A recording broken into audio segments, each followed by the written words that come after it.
All right. So there's going to be a lot of things in this talk where the slides are very relevant. So for like all of you are sitting there to the left might have a hard time following along, but yeah. So in case you want to move, feel free to do that. Feel free to sit on the floor if you want to. I don't care. All right. So this talk is the simple yet powerful math we don't talk about. I think it's one of those things where we do talk about them, but not enough. So it's in this weird middle ground of like a very simple mathematical function that's like ubiquitous in game development and shader coding, but we don't talk about it enough. So I figured I would do like a little overview of a few functions. All right, so who is this? Who am I? So my name is Freya Holmer. I generally do a lot of like indie development. I'm kind of a generalist, sort of focused on programming and shader coding. I released a thing called ShaderForge for Unity, like a long time ago. I don't even remember how long time ago it was at this point, but it was a node-based shader editor where you could, create your own shaders in Unity without having to code. So it was very similar to, what Unreal had at the time with their material editor and so forth. Then I started a studio called Neat Corporation in Sweden. So we released a game called Budget Cuts. So Budget Cuts is a like first-person stealth VR game where you throw knives at robots in offices. And right now we're working on Garden of the Sea and the sequel, Budget Cuts 2, which is coming out very soon, which is very scary, and we're all stressed. But yeah, so that's what we're doing at Neat Corp. The other half of my time, I do tweets quite a lot. This is probably what I'm most known for on the internet. Probably this is going to be on my gravestone. It's just how it is, I guess. But otherwise, I do live streaming. I do live game development on Twitch. So I do like live tutorials. I do like talk about how, what are the tools you need in mathematics and game development? How do you make shaders in Unity? Like all sorts of stuff. And generally, they're focused on Unity, focused on like tech art. Yeah, so that's what I do. So math. Many people look at math like this. It's one of those like, geez, I hate math. It's boring. You're doing a lot of numbers. Like, who cares about numbers, right? It's kind of like this frustrating subject in school, and it's often where you're like, it's presented in such a boring way where you just see a bunch of numbers and you're like, okay, well, what's the purpose of this? Why are we doing this? What is it used for, right? And I think that's really, it's such a shame because mathematics is so fundamental to what we do in game development and even within art. So when you go to school and you see this, how many of you understand this? Raise your hand. That's way more than I expected. Awesome. Okay, how many of you know what this is? Not maths is sort of correct, but I mean like more of a narrow category than that. But okay, it's symbols on a slide. But yeah, so like I think presenting math this way is bad because like it's really difficult to understand this. Like there was like 3 hands here who like knew what that was, right? So you can present things in a much better way. So part of what I do is that I also visualize math. So I posted this to Twitter, and after I posted this one, it kind of exploded, and there was like thousands of people going like, why didn't my teacher not show me that at school? Now I get it, right? Because like so often they're like showing this graph, and it's like, okay, here's a cosine over time. And it's like, okay, but what is the cosine? What do we use it for? What's the purpose? Why are we here? Why am I writing numbers on a paper, right? Yeah, okay.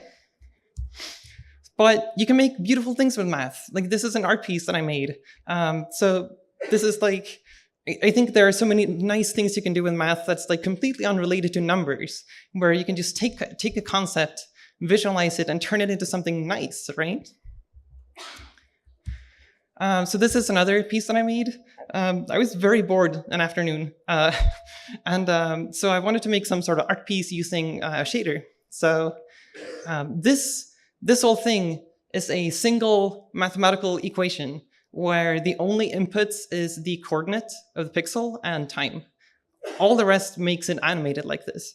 And it's literally a single quad in Unity. Like that's the whole thing. There are no other objects, right? Yeah, and all of these are using like so many of the things that we're going to talk about today. Here's another thing that I did in budget cuts, the stealth game I talked about, where we have this bow, and I wanted to, when you charge the bow or tense the bowstring, I wanted the like sight to sort of shrink, and then I wanted the like indicator to also like show these light dots. So all of that is also, very much using the things we're going to talk about today. There's a game that I work on when I live stream called Flowstorm. So this is another like good example of, if it loads, please load. Please load. There we go. Yeah, so this is a little rocket chip on a game that I'm working on. And if you look at the flame, that flame is using a lot of math in order to figure out how it should move, what it should look like, how it should bend. So you can see that it sort of bends when the rocket turns. It also squishes and stretches depending on if you're going forwards or if you're like braking against the flow of the flame. And that's a lot of like compositing things together, right? That's what we do when we code shaders. So in this case, we have this scrolling noise texture, the shape of the flame, and then you can see like in the bottom left, it doesn't really follow the shape, but in the bottom right, it sort of added a distortion to it, so it sort of has this little effect of following the shape rather than just going straight through it, right? And then of course, adding colors to it. I don't know how many of you can see that, but yeah, and then adding colors, of course, makes it pop a lot more, and it looks the way you want it to, right? The bending is a lot of stuff about knowing how to use trigonometry, how you bend coordinates, what does it mean to change coordinates for something, and then you sort of get this bending effect, right? The stretching and squishing is also something that I blend between different values. I change the intensity of the flame based on how much it's squishing as well, so it kind of looks like it's fighting against the force of the rocket.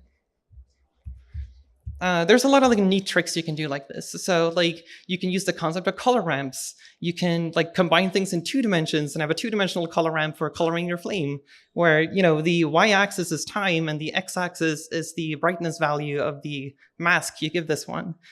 So there's so much you can do if you have some a good understanding of mathematics and how to apply it to shaders. Here's another one. This is a pickup pad. I wanted it to look super arcadey. So the little wave pattern at the bottom is also like completely mathematically defined. Like that's not a texture. It's just math in a shader, right? And the advantage of that is that there's no texture memory spent. The shader is slightly more expensive, but depending on what you do, it could even be cheaper. And it's like infinite resolution. If you go really close to it, this is in VR, so you can like literally bend down and like push your face into the geometry. Like there's no like pixels anywhere. Okay, so that was like a short, brief overview of like what you can do with shaders in general using these concepts. So the very first thing we're going to talk about is a very, very common function that probably most of you know about, I hope. Actually, how many of you are programmers in here? Quite a lot. How many of you make shaders? Gotcha. How many of you are artists who never touch code? Gotcha. Okay, there's going to be some code here, so a little bit of warning. Hope it's okay. Even a little bit of gameplay code. So this is probably the techiest talk on the art track, and I'm sorry. Okay, so there's a function called lerp. This is an extremely ubiquitous function within game development. It's just absolutely everywhere. It's a way to blend between 2 values, essentially. Sometimes we call it blend, or sometimes we call it interpolation. They're kind of like interchangeable. Okay, so what is a lerp? It's a function, so it has 3 inputs. We have an input of A, and we have an input of B, and an input of T. And then that gives us a value in return, right? The A value is the start value. B is the end value. T is a fraction from 0 to 1, or a value between 0 and 1. And the output, the green one, the value, that's a blend between A and B based on T. So if T is 0, we get A. If T is 1, we get B. So it's sort of like a percentage, how much of one do you want versus the other, right? And if you have, if T is 0.5, that's 50%, that's halfway between A and B.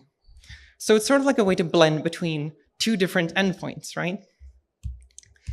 So if we look at this, if we had the t value now, the third one that goes from 0 to 1, we have this animating value now. This one is going, all the way up to 1, goes back down to 0, and it's sort of like oscillating in a wave pattern, right? Let's say A and B is 10 to 20.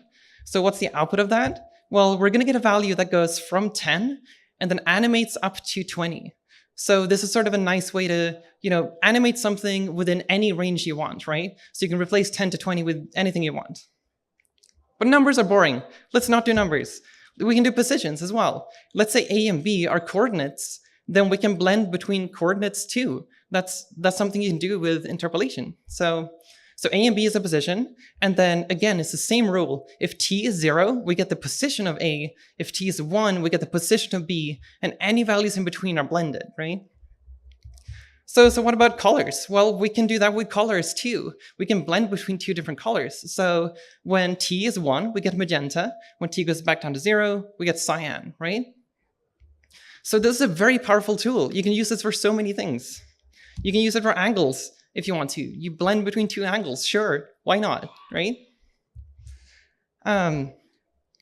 Okay, so let's look at how to use this over space rather than time. So now we've looked at the t value changing as time moves on, right? Changing over different points in time. But what about changing over different points in space? So let's look at the colors again. So we have cyan, we have magenta, and then instead of t animating now over time, it's going to change over space. So now we have this little gradient. It's going from 0 to 1. So you can sort of think of black as 0, middle gray as 0.5, and white as 1. That's sort of how you visualize values like that in shaders generally. The result of that is, again, it's the same rule. Wherever t is 0, we get cyan. Wherever t is 1, we get magenta. So what we get is a gradient map. And a lot of people are probably familiar with gradient maps. Like you've probably used them in Photoshop or any other art program, right? But this time it's like just defined using a simple mathematical function. Okay, so what about replacing t? We can like have some sort of fog or like some smoke particle or something. It's still gonna work. It's still the same result. Again, where t is 0, we get A. Where t is 1, we get B. Any values in between are blended. All right, another example. So let's look at the beautiful monument. Isn't that neat? And that's our A value. That's like an entire background, a texture, right? And then B, what if we set B to this mysterious texture? And then T is this. So you might be able to see that B and T in this case looks like a texture. So this is actually a sprite. So we have the RGB channel is going to be the B input to the lerp function. The t value is going to be the alpha channel from that texture. So the result of that is that we get Hyderabad with a sparkling heart on top. So that is how alpha blending works. That's what a GPU literally does when you have alpha blending, when you have sprites, when you have all of that stuff. So it's using lerp. That's what it does, right? And I think that's pretty nice. Like it's using this very simple mathematical function for something that's so ubiquitous when in games, right? Next up, this one is a lesser known one. Most people know about lerp, but not a whole lot of people know about inverse lerp. So inverse lerp is sort of the opposite of a lerp, which might be hard to follow, but I hope you'll follow along. So if we look at lerp, we'll look at that again with two values of A and B, and then a percentage or a fraction called t, and then that gives us a value. And that value is between A and B, right? So what is inverse lerp? Inverse lerp, we have A and B as usual, but we give it a value and we get the t value out of it instead. So it's sort of, we flip the value in the t value. So what does that mean? Well, that means that the green value in inverse lerp is a point or a value between A and B. So one of our inputs is already between A and B. Our output is going to be the percentage at which it is between those two values, right? So this is what it looks like if you animate it, right? So we have lerp, and then we have the t value animating from 0 to 1, get a value from 10 to 20, and inverse lerp is the exact opposite. If we animate 10 to 20, we get a value from 0 to 1. But these are numbers again. We don't like numbers. Let's look at a practical example. So a very practical example. Now this is gameplay code, not super relevant to art, but you could use this in shaders too. So let's say you want to control audio volume by distance, right? So When the player is 10 meters away, you want an audio volume of 1. When the player is further away, like 20 meters, you want a volume of 0. So if you're really close, 10 meters or closer, you want maximum volume. If you're 20 meters or further, you want 0 in volume, right? This is a perfect use case for inverse lerp. So you have an audio source, you have a player that can be, at any distance to this audio source, right? And right, so how do we do this? Well, we can use inverse lerp again. The 20 and 10 is going to be our thresholds for where we want it to be. We want it to be 0 at 20, we want it to be 1 at 10, and then we give it the distance in that inverse lerp function. So the result of that is going to be that we get a value from 0 to 1 exactly within that range that we want to have the audio ramp up, right? So that's a super neat little trick to not have to do that math on your own. There are so many cases where you just oh, do I divide or multiply? Do I offset before I multiply or after I multiply? And it's it's just a mess, right? So quite often it's super useful to have these functions when you're remapping ranges like this. I'll get to that. In this case, it's clamping the values, like you mentioned. So when it goes lower than 10 or higher than 20, we clamp it. So if you don't do that, you get this. So it kind of depends on what engine you're using. I don't know much about Unreal. Unity is a bit weird because in Unity's math functions, in Unity's inverse lerp, it clamps. So Unity's inverse lerp will look like this in their math library. But in shaders, they look like this because it's, sure, why not? Same thing with lerp. Lerp is clamped in Unity's math function, but not in shader code. So it's something you need to watch out for. But yeah, in this case, we want to clamp, right? Because we don't want audio volume that's above 1 and not negative audio as well, whatever that means, right? Okay, another use case. This is more related to shaders. This is very, very, very common. At least I use this all the time in shaders. So let's say I have 2 values for A and B, just some numbers, right? The value is going to be this gradient again. So we have something changing over space. This could be UV coordinates. It could be whatever you want to remap, right? So again, these are color values. We have range from 0 to 1 and so forth. The result of this is going to look like this. So now we have moved the 0 and the 1 to a different range, right? And those values came from A and B. So what this means is that wherever value was 0.3, it's going to be 0. Wherever value was 0.6, it's going to be 1. So this is a super useful way to say you want to make a mask and you want to offset it and you want to put it at a specific place. You can use inverse lerp to get that ramp wherever you want it, and then you can blend based on this or whatever you want to do with it. Or if you want to use it to remap, get some. You have UV coordinates and you want to get a tile within that UV coordinate for some sort of sprite sheet, you can also use this for that. And then again, you could just replace the value with whatever you want, right? So if it's the smoke thing again, we get more contrast. And this is also very common in image processing. So if you have an image, if you take a selfie and you're this selfie is good, I like it, but the colors are a bit washed out. So maybe you can do something like this to add some more contrast to it. That's also done very commonly with inverse lerp, though we don't call it inverse lerp, we call it levels. So the top 2 sliders you have, that's literally inverse lerp in Photoshop. The bottom 2 is lerp in Photoshop. So you are doing these 2 functions in Photoshop, you might just not have realized it.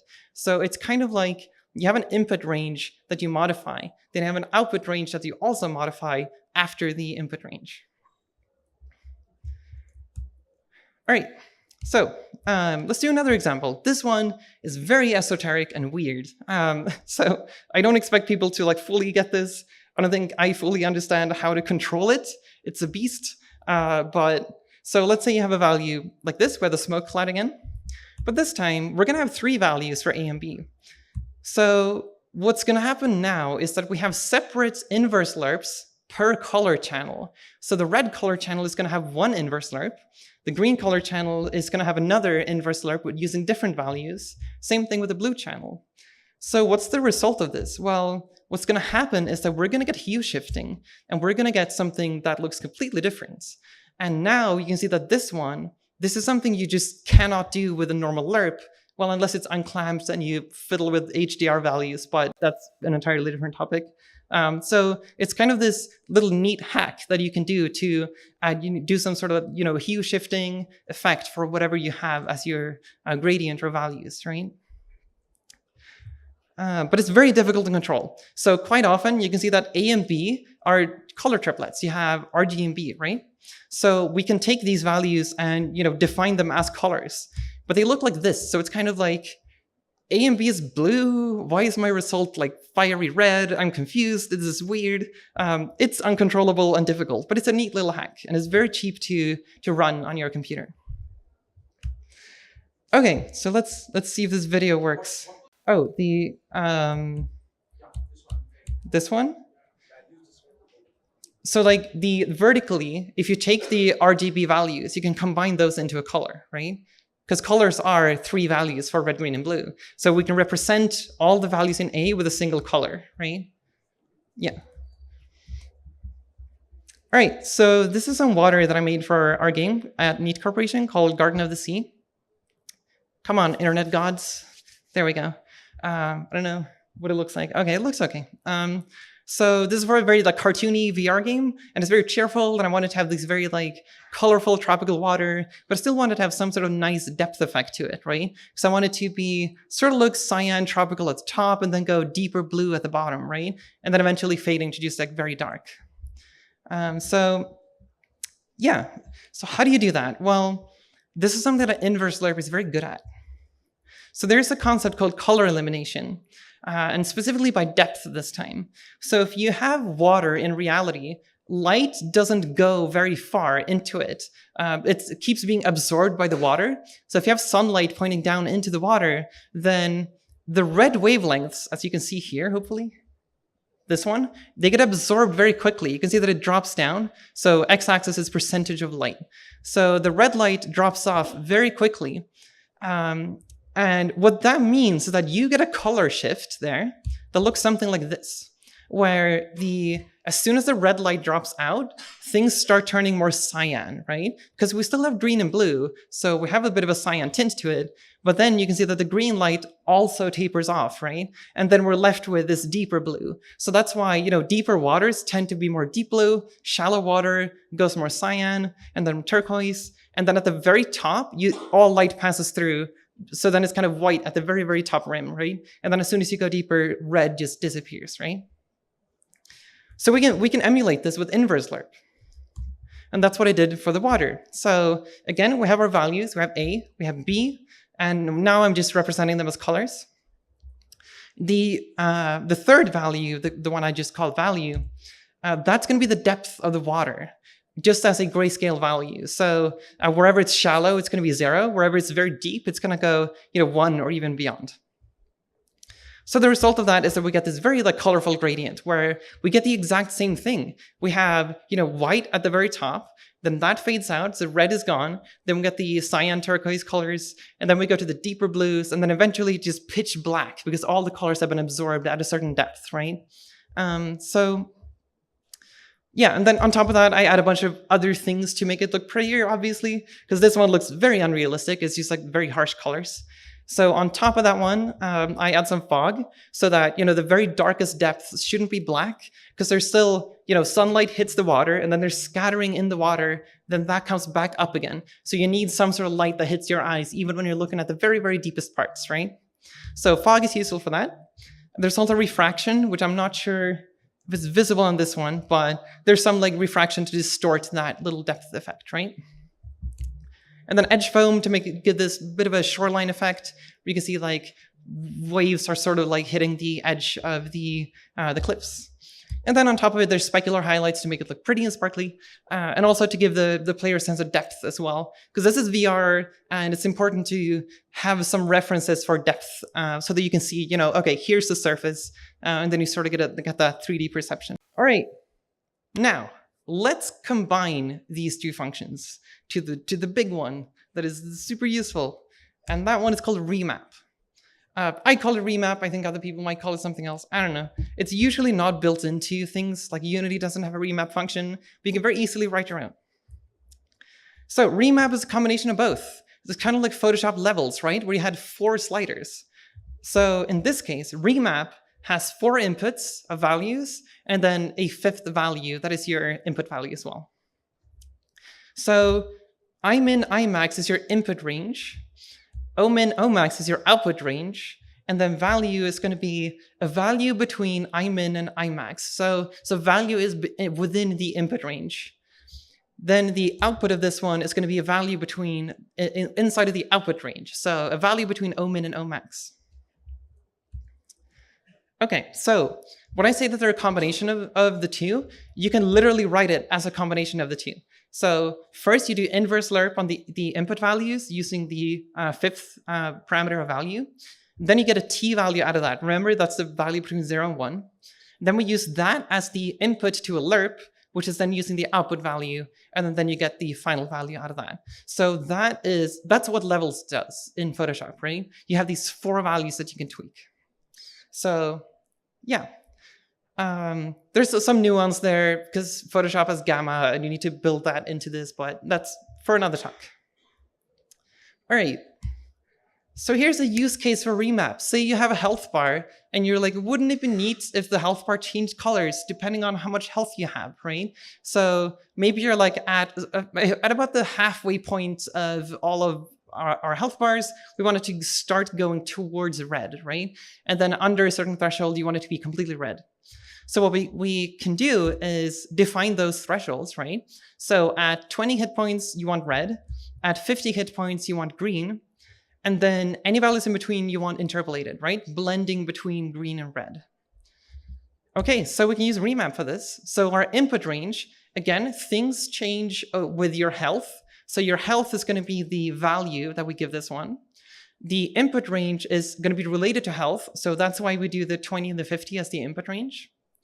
And then the output range in this case is a color. So we have the input range, and then we have a color as our output range. So we give it a value of health, min-max for health, and then we blend between these 2 colors based on that value, right?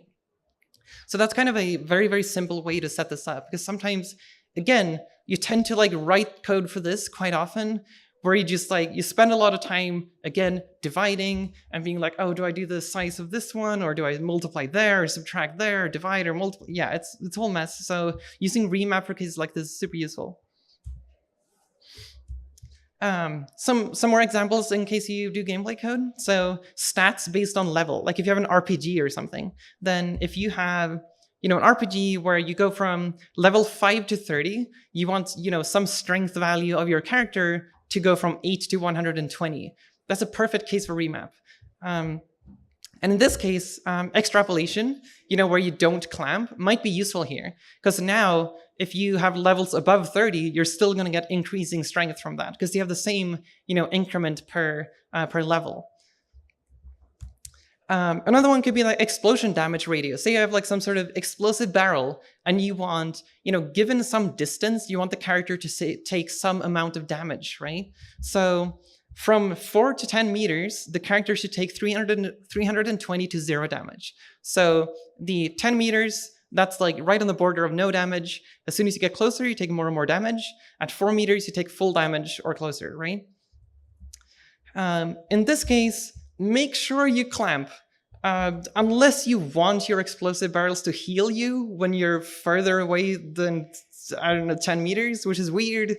But if you make that game, that's awesome, and I approve of it, and I wish you good luck.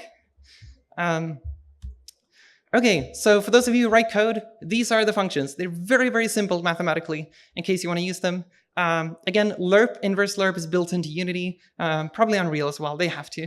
Remap, I don't know how many things have remap, but yeah. All right. Is there anyone who still wants to take a picture of this? Are we good? We good? You're good. Okay. Cool. Okay. So, remember this equation that we looked at? And we were all like, wow, what a shitty equation. We don't get it. So if you look at the very top of this equation, there's a tiny little n, the little n at the top. So what if we visualize this with different n values? So first off, n equals 1. Now you're like, wait, I think I've seen that before, right? That's literally a lerp. We just blend between two values based on some value t, which again is part of the formula at the top there. Okay, so what happens if we set n to 2? Now more interesting things are starting to happen, right? Now we're like, oh, okay, so we have 3 points, and then we sort of blend between those points, and then we get a curve out of that. So what this equation is, it's an equation for Bezier curves of any degree you want. So that's it, it's Bezier curves. So if you've used like Illustrator or used a pen tool in Photoshop, n equals 3 is pretty much what you use at all times in those tools. When you have your handles and you have splines and change the shape of those, or if you use Maya, they also have Bezier curves in there. So I really do believe that there are like better ways to visualize math. I think that like the graphic down there, I think a lot of you like totally get that one, and you're like, oh, neat, that's cool. But with the top one, you're just like, wow, I want to leave the room, right? So yeah, and I think math can be very beautiful. You have this like very, very simple start of a set of points, and then all you do is that you take each point and then you blend it to the next point using lerp. It's just a lerp on all of these, right? And then you say, okay, what if we draw a line between all of these points? Then, okay, now we have 3 lines inside of these 4 lines, right? So what can we do with this one? Well, we can add more points to this one. So now we have 3 points running along the inner lines. We can draw lines between those 2. Then we can draw another line or 2 more points on that one. And then finally, we can take those 2 points, draw a line between those. Now we have a single line that is moving across this whole shape, right? And then we draw a point that blends from 0 to 1 on that line. So what we end up with is that this one is going to draw a path, and that's exactly how Bezier curves work. And I think that's something that's very beautiful, and I love them. And that is my talk. Thank you very much.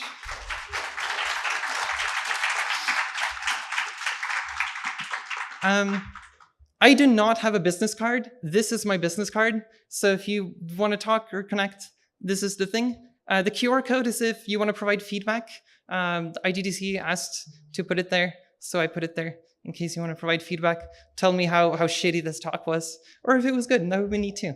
All right, so my Twitch is where I stream my game development. So I generally focus on Unity, usually programming, but I do a lot of like tech art and shaders, sometimes modeling, like whatever's needed in the project that I'm working on. So yeah, you can go to my Twitch in case you want to follow live game development. My YouTube, I upload tutorials there. I have a like 5-hour-long video on intro to shaders in Unity. If you want like a full introduction for how to code shaders in Unity by hand, right? My Twitter, if you want like shader breakdowns, hot takes, stuff like that. And a Discord if you want to join my community, which is sort of a community that has spawned around my game development stuff.